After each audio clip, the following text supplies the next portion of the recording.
The exit is found from within side, within you. That's the exit. That's the first exit. The second exit is when you refuse consent.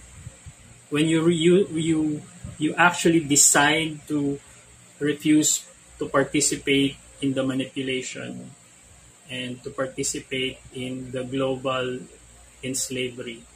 The system is basically global enslavery. They make you think that we have nations, but it's actually just one thing, the same thing, the same playbook on every nation. So as long as you agree with the playbook,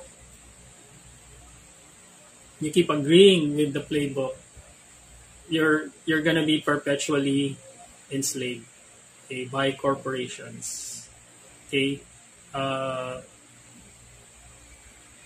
this has started way back from pre-colonial times, where this enslavement started.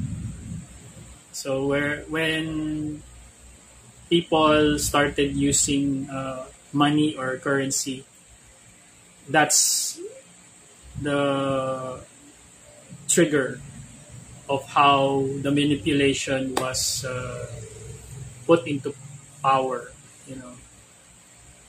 The power of money manipulation. So that's how it was executed. Okay. Now, what I'm saying is, okay, I'm not saying money is evil.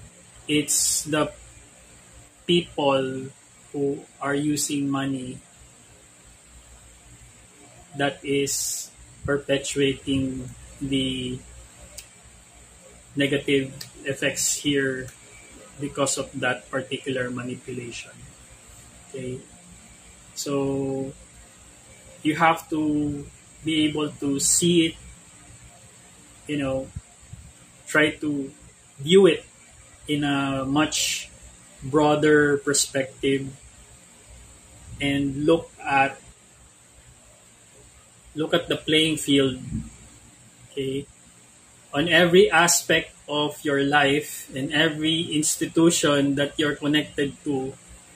There's a corporation that's controlling you, okay, that you agreed to be controlled.